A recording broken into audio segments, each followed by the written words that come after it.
You've heard Who was it. talking? I was the one You talking. was talking. That's right. I It didn't matter who was talking. Definitely Good evening, welcome to the Crawford County RT Board of Education meeting. Please be sure to sign in for attendance. There's also a sign-in sheet over there if you'd like to speak during citizen participation. As you know, this is not my normal seat. I am usually sitting here, so but we're going to make this work and we're going to get through it, okay? I also want to let everyone know that this meeting is being recorded, so please silence your phones if you have not done so. And that being said, I'm going to call the meeting to order. Roger? Yes. Tiffany? Yes. Lisa? Yes. Jennifer? Yes. Tammy? Yes. Sherry? Yes. Jason is absent. 6 present, 1 absent. Okay, our board norms for this month is we will expect board members to make a commitment.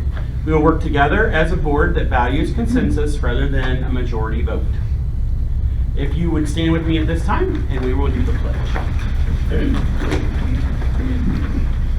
I pledge Allegiance to the flag of the United States of America and to the republic for which it stands, one nation, under God, indivisible, with liberty and justice for all. Thank you very much. And at this time, we need to approve and adopt the agenda. Motion. Second. Motion by Jennifer Moreland, seconded by Tiffany Dickens, to approve and adopt the agenda as presented. Any questions? Tiffany? Yes. Lisa? Yes. Jennifer? Yes. Tammy? Yes. Sherry? Yes. Roger? Yes. Jason is absent. 6 yes, 1 absent. All right, this month we do not have any board recognitions for this. So we're going to move on to our next agenda item, and that is swearing in our new student representative to the board. So if you would come over here with Angela and stand in front of her.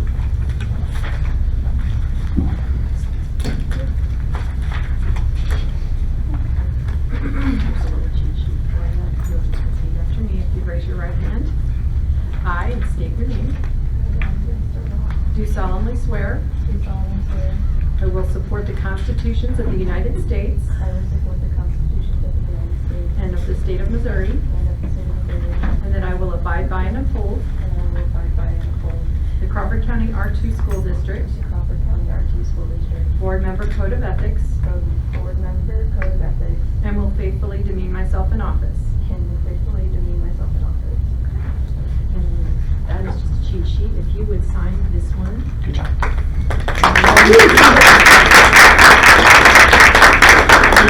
Whoever you want here on the panel to sign that for you as a witness.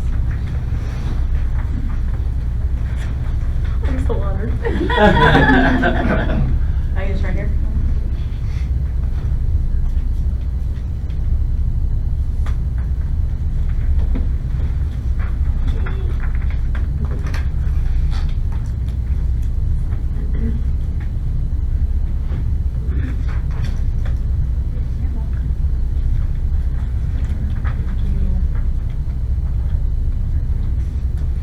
All right, congratulations. Welcome to the board. All right, moving on to our next agenda item is citizen participation. 30 minutes will be allotted to residents of the school district and staff to give board the opportunity to listen to citizens. Remarks will be limited to 3 minutes and to 1 appearance, thus allowing for a maximum number of participants in the allotted time in which citizens are to speak to an issue. Questions directed to the board may not always be answered immediately. I think on our first one, Jackie Hunt.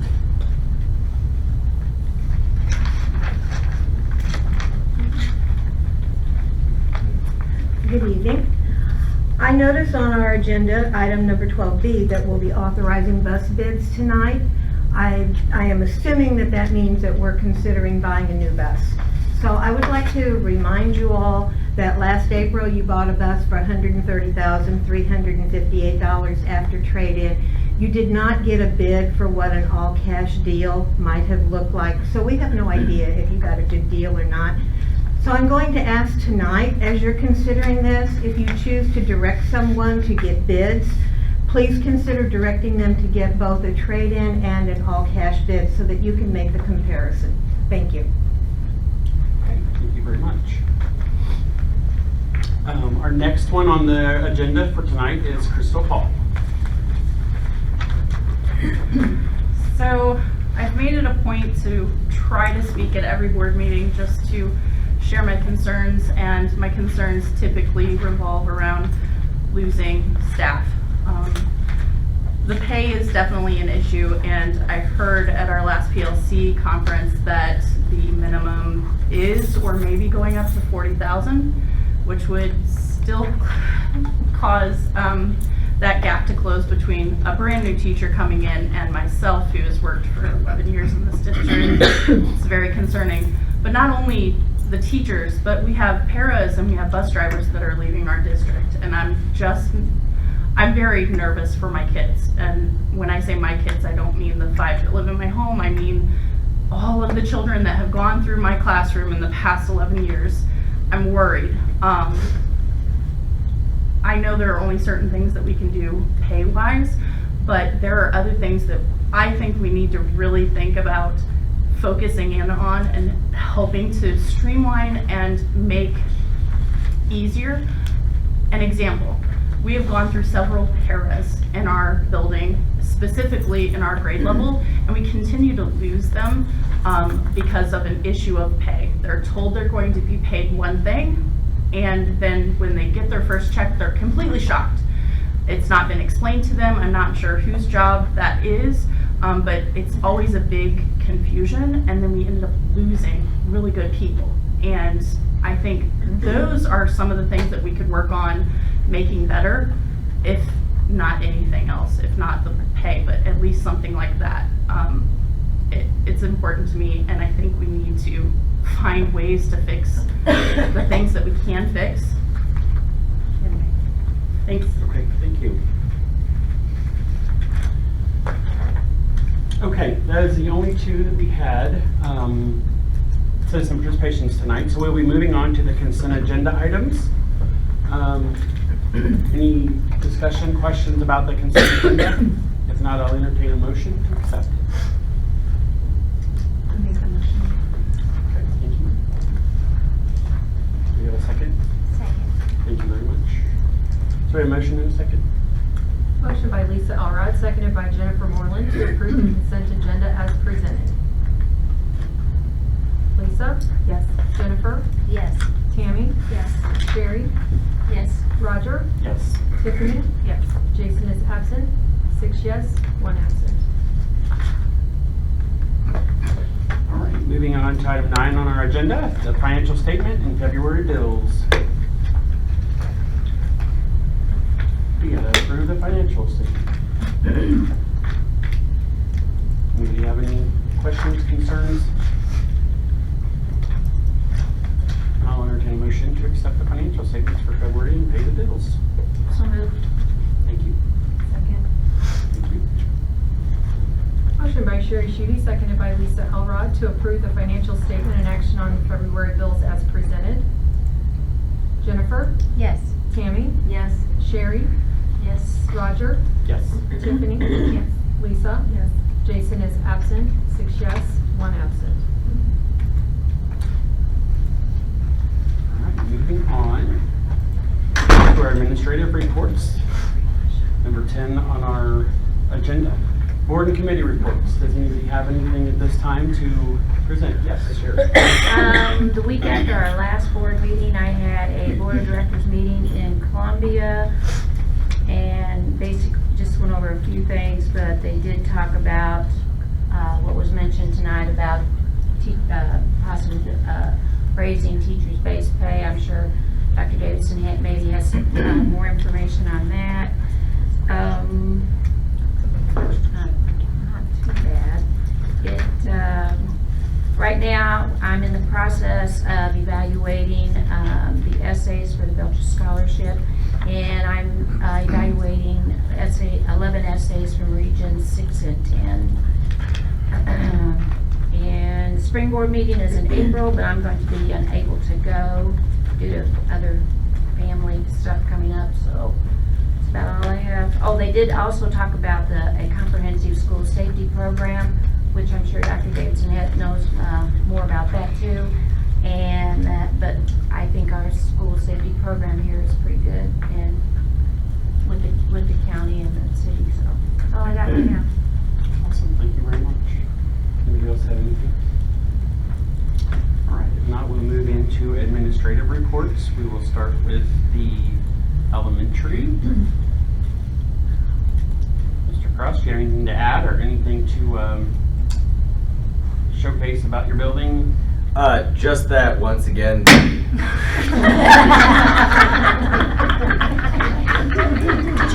I'm getting my $20. That is somehow on me. So that's okay. That's okay. That is feels like I should have been more clear, I suppose. My Follow apologies rules for very speaking well, out of so. turn. So our chocolate fundraiser again is doing not above expectation at this point, but just want to give a shout out not just to the families for supporting us, because it's very clear that families are supporting this fundraiser, but also Ms. Molly and Ms. Tabby.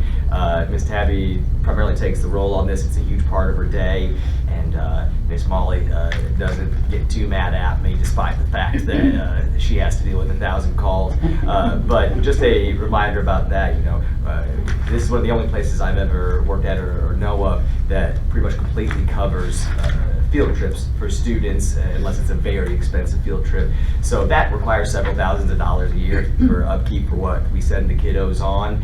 And between that, student rewards and incentives, and also supporting my teachers, this kind of support directly helps my kids and families. So just that it's going great right now, and we really appreciate the community loving chocolate. It's not good for our health, but it's very good for my kids. So just a shout out to those families as well as some of those working on that. Nothing else on that. Awesome. Thank you very much. What is the final date on that? We had to extend it a little bit for the snow, so I can't give you an exact. We like to keep that right around 30 days, just long enough where the parents don't get too irritated with me. My knee jerk says the 5th. It says March 5th, and I will have to double check on that. Dr. Williams takes point with our I just need to know how contact. much longer I have to buy candies. I've got a buck. All right, thank you so much. Moving on, we'll go to the middle school. We are kind of gearing back up for our sports season. Middle school has a little bit of a lull there from Thanksgiving into volleyball season, so that's underway, and track will be starting the first part of March, and I always look forward to spring sports because that means we're getting past winter and into springtime and just really starting to gear up for getting ready for map testing and everything. So good to be kind of back into a groove and back in school consistently, but I don't know if I should say that or not, but yeah, so moving along. Awesome, thank you so much. All right, moving into the high school. There she is. So we have been doing kind of in and our sports for just a bit. We're getting very close to districts. Girls are about to play GBC champs, which is super cool. We do have scheduling going on in the high school. The counselors have been in classrooms trying to get signups for those. So we are offering a few different electives next year. We're trying to catch the interest on that. Just some things that are going to be more appealing to kids and hopefully build some numbers on some of those electives. So we're hoping for that. So Pink Out, of course, is Saturday if nobody's doing anything. The rescheduled Pink Out. And then I just wanted to give a shout out to Taylor Dace for organizing everything that happens on that court. She organizes. And then I wanted to recognize, I don't know if anybody has yet, but Jenny Pope, our new instructional coach, she is a lifesaver. She knows everything about everything. And she is willing to help. Today she helped me do drills just because she knew I needed another person to cover hallways. But we've had some turnover in our classroom, and so she's in there, getting everybody logged in, and she's getting access and helping with lesson plans and looking up different things to do. And I feel like the staff knows they can just ask her anything, and that's great because that was kind of the purpose of the position. So. Awesome. Excellent. Sounds good. Okay, moving on to our next one is our new student representative to the board. DECA is sending 3 of their students to state in the month of March. It's 3 days, only one of them is a school day, so it's not much school missed. And student council did change PJ Day, since we already had it, and snow days. It will be rhyme without reason, just like Hannah Montana or like a banana has to rhyme. This is a good partner day. Thank you very much. All right, moving on to our special education director. Do you have anything or any highlights you would like to? I am submitting our final corrective action plan tomorrow, so then we'll be 100% done with last year's onsite. Awesome. Great. Good job. Thank you all. We appreciate that. All right, we'll move right into our assistant superintendent's report. Yep, I just have a couple of things to add. I finished up our February tiered monitoring for federal programs today, so all of that has been submitted, and we're in compliance there.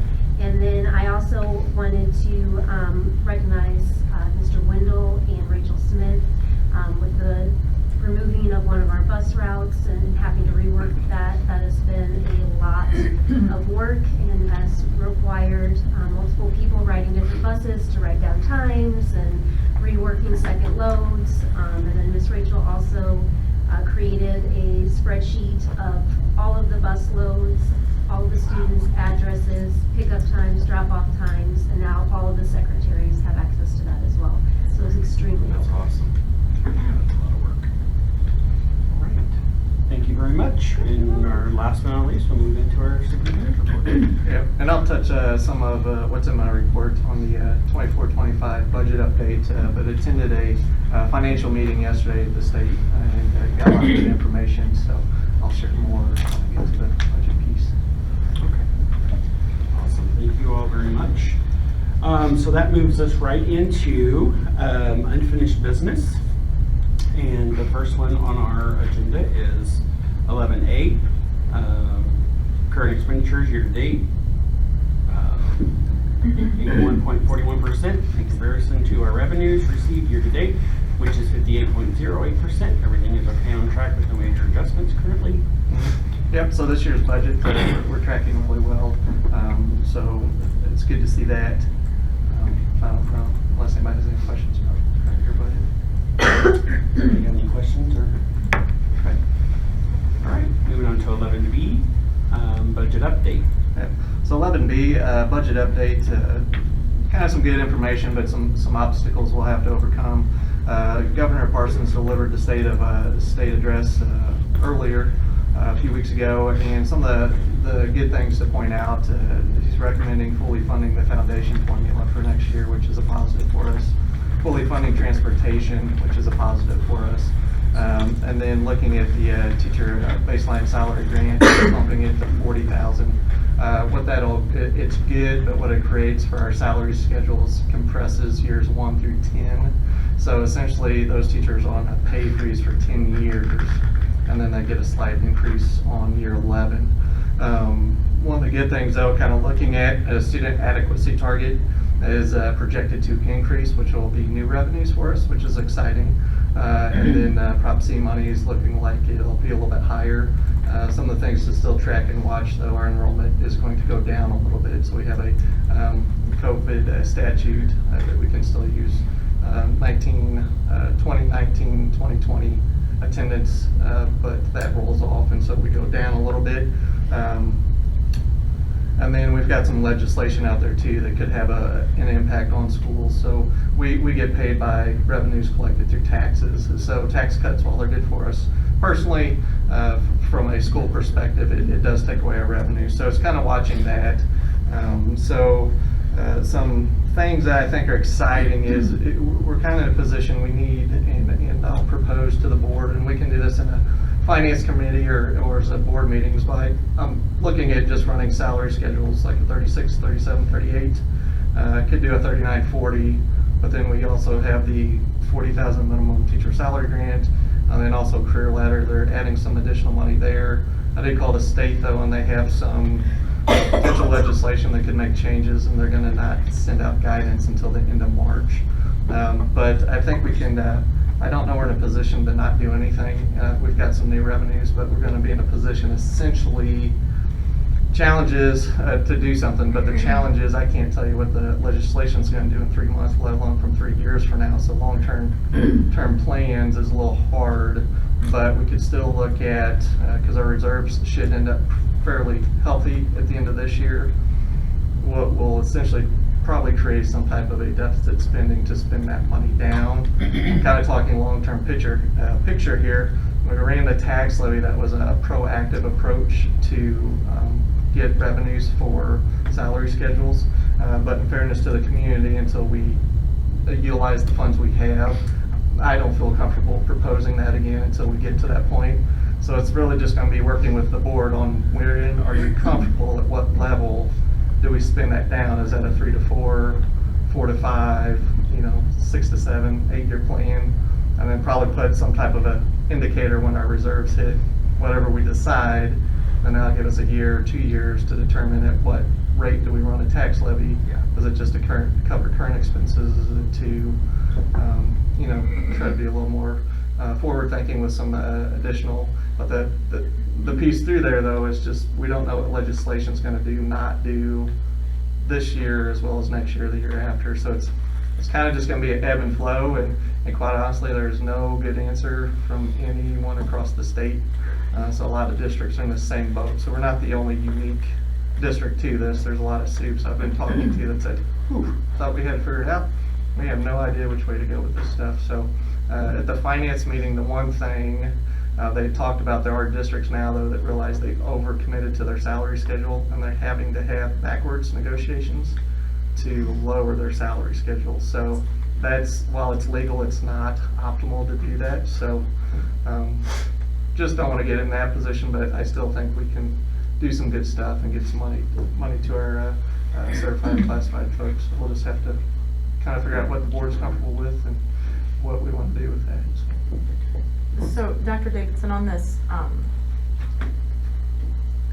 new or the teacher-based salary grant, you had talked about a freeze for 10 years basically, and I know we would not be the only district in that situation. There would be several districts in this situation because the majority, what is your guesstimate number of districts that will be in that situation? Ooh, that I don't know. I don't know. It's kind of odd because the commissioner, she had spoken and said the state average salary baseline starting salary was $40,000. Is it correct? Or 42? It was way higher than I thought was accurate because there's a lot of. I talked to a soup yesterday. They have a 31,000 base because that's all it can do. Right. So it puts them in a bigger freeze. So I don't know what a good option is, but we can just look at numbers and see how much do you want to spend where and kind of try to guesstimate what timeline that puts us on. You could look at a base of 38 and then use the grant to do the 38 to 40, and then that's a less of a compression on your salary schedule. Challenges with legislation, there's a lot. There's more than just one piece of legislation trying to indicate baseline. They want to raise minimum grants to 38, and then some have a trigger. They want 10 years plus masters to be at 44. Some say 46, some say 48, some do a 3-year progression. So I think a 38 minimum is eventually going to stick somewhere. If not this year, probably next year. I don't think that's going to go away.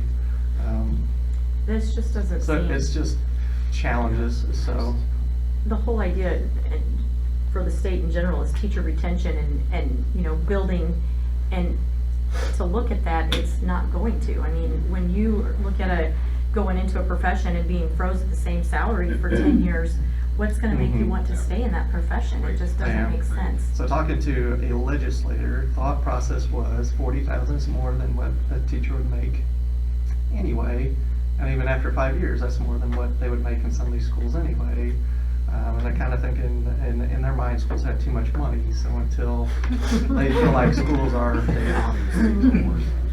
but they really want reserves to be at 15%. Yeah. Well, that's scary. That's kind of dangerous if the state doesn't pay out.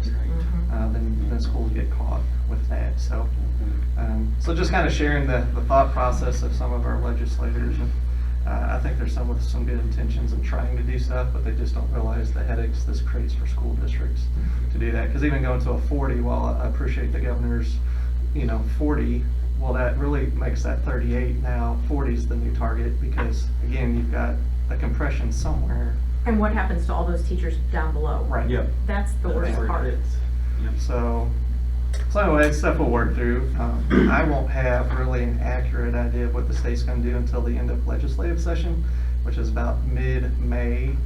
And then they still have to appropriate funds. So like last year, it took them to, I think, June 14th before they put money into the teacher baseline salary grant. And so it's really, as a school, you don't want to kick contracts out until they fund it, because they, for whatever reason, still cannot fund it. They have to do that before July 1st.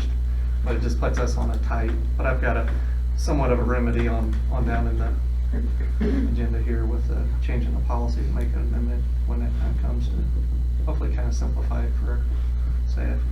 And then one more question. You talked about career ladder and what the DESE's gonna, or the government's gonna do for, So that's kind of interesting because I don't think it's going to be a sustainable program, and they're starting to realize that. So some legislation, there's a tier 1 at $1,500, a tier 2 at $3,000, a tier 3 at $5,000. Well, those tiers come with years of service. Well, there's some legislation proposing that you have to have more years of service to hit your tiers. okay. But what that's kind of indicating is they realize there's not enough money if every school in the state jumped on career ladder for the full blown amount. Challenges there too that creates, you could have teachers, depending on how you set up your salary schedule, at a 38 or a 40, or if you use the 40,000 for the grant, could be a $5,000 increase there, and then a $5,000 increase with career ladder. Those two grants go away, then you have a $10,000 loss for that teacher. We can't make up a $10,000 gain in our, so it's not perfect. And this is just stuff that districts are trying to figure out. But did you say you would learn more about that in March? Yeah, so they're supposed to give out some more guidance with that. One of the other pieces of legislation might be as well to take away some of the stipulations with that career ladder as well. So some of the tracking and logging, different hours for the different levels. So DESE wasn't comfortable at this time kicking anything out, but that's a direction we could go to. But it's just kind of, those are the risks of those grants go away. That could be a potential $8,000 to $10,000 loss for teachers who met that, and then it's kind of, well, now what do we do? So I'm just thinking those teachers that, so there's the teachers that, the new teachers that are gonna get that grant money that right off the bat, then we've got your 11 that's only gonna be $200 difference. You know, if they can have that opportunity to get career ladder in addition, that might help them out too. So. yeah. And then we just have to look at what cost that is for DESE Right. spending, because we can get into Okay. $1 million real quick, which is about Sure. 10%. So Right. it just, if that's the direction of the board, then just, that's a realization, then we're gonna have to get a tax levy to some level passed sooner.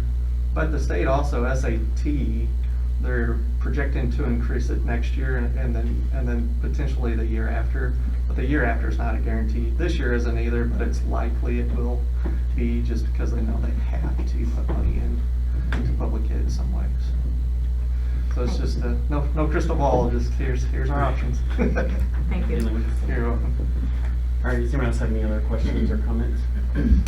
All right, if not, we're going to move right into new business and 12A, approved donation transportation to project graduation.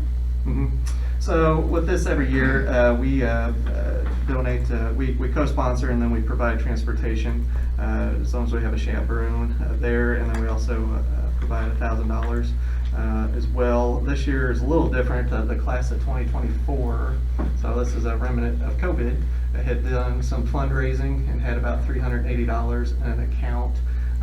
Then school got closed and they didn't get to spend it on their 8th grade dance or prom.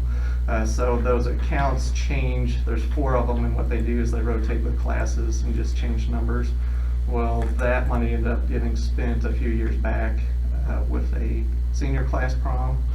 So in fairness, I would just propose to make those students whole, do $1,000 that we normally do, and then the $380 just to kind of make them whole. So I don't mind proposing that. It goes to our students and benefits them. So.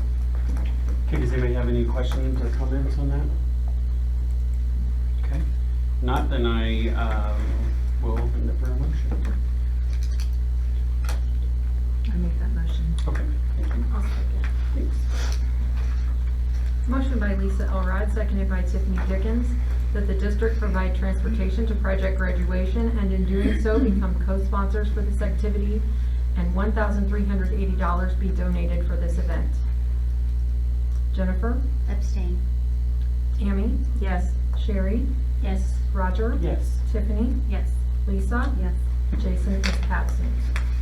5 yes, 1 absent, 1 abstain. All right, thank you. Moving right on to 12B, authorized bus bids. So with the bus bids, we have 20 buses in our fleet. So if we think about just replacing 1 bus a year, that makes our fleet, we have buses that are anywhere from 1 to 20 years old, kind of rotating out to 20. If we do 2 buses a year, which had been prior to a couple years ago, that makes them anywhere from 1 to 10 years old. We have money in our 24-25 budget already in our capital projects. Comfortable to go out for bid for 2 buses. So Mrs. Siebert would oversee that process as the overseeing transportation. Okay, we do have a recommended motion on that to authorize the assistant superintendent to advertise and seek bids for consideration of 2 new buses that will be included in the 24-25 budget. Anyone have any questions? Concerns? Then I will entertain a motion. So moved. Thank you. Can I have a second? Second. Thank you. Motion by Sherry Schudy, seconded by Tammy Palmer, to authorize the assistant superintendent to advertise and seek bids for consideration of 2 new buses that will be included in the 2024-25 budget. Tammy? Yes. Sherry? Yes. Roger? Yes. Tiffany? Yes. Lisa? Yes. Jennifer is absent. Jason is absent. 5 yes, 2 absent. All right, thank you very much, guys. Moving on to 12C in our agenda, increase bus driver pay and hours on new driver schedule. So earlier, Mrs. Siebert, thanking Mr. Wendell for creating some routes, and thank Mrs. Siebert as well for helping with that. We have normally have 18 bus drivers. Right now, we're down to 14, and just having some challenges getting people hired on. So one of the ways to do this is to increase the pay. One of the things we have to do is get students to school and to educate them and then safely get them home. So I ran some numbers here. Right now, they're paid on 3.5-hour day. They're averaging about 3.75, and so on averages sometimes they're higher than that. Other districts as well do a 4-hour day there, but it just runs some different rates at $18 an hour, 3.5 hours. You're looking at $23,761 additional cost per year. And then if you take that same 18-hour dollar rate and do a 4-hour day, you're looking at additional $60,979 cost per year. And then if you look at a 20-hour hourly rate at 3.5 hours, it's a $45,352 additional cost per year. And then what I'd recommend just be competitive and or above some of our surrounding districts here. Do a $20 hourly rate at 4 hours, and that's an additional $85,430 cost per year. So something there too, we have a grandfathered bus schedule, and that's in the packet, and then a new bus driver schedule. If we were to move to the $20 hourly rate at $4 an hour, I talked to Mr. Wendell, if the board approves those, then that would probably leave 2 drivers just on our grandfathered schedule. And once they retired, then we would remove that grandfathered schedule, and we'd have everybody on one bus schedule. So it would benefit there too, having the 2 different. But we give people the option to move off the grandfathered over onto the new schedule if it's a pay increase for them. But it'd be a one-time move, and that's where they'd stay until they're finished working here. And the recommendation was D, correct? That's what you said. We talked Yes. about that. Okay. So the recommendation is $20 hourly rate at 4 hours for $85,430 total additional cost per year for our bus drivers. As you know, it's a shortage everywhere, and every school district, I think, has a bus parked out in the community somewhere trying to attract them. So if anybody would make a motion to accept the recommendation of the D 20-hour? We are now, right? Or do you have any questions?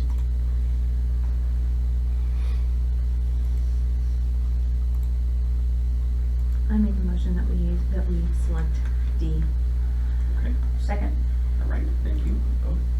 Motion by Lisa Elrod, seconded by Sherry Schutte to select option D to address new bus driver pay and work the selected hours. Sherry? Yes. Roger? Yes. Tiffany? Yes. Lisa? Jennifer is absent. Tammy? Yes. Jason is absent. 5 yes, 2 absent.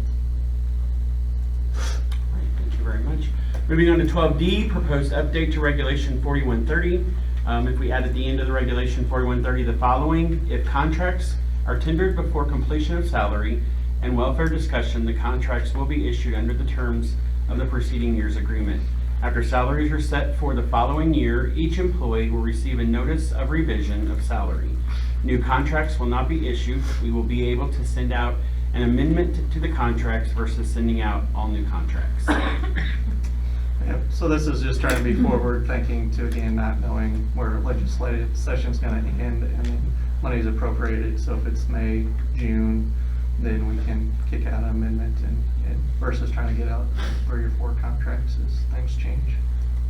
So with policies, this is just for information, month 1, and then month 2 would be making a revision if the board so chooses. All right, thank you very much. Does anyone have any questions on this? Okay. All right, then moving on to number 13, Board of Education approved agenda items, and at this time there is none this month.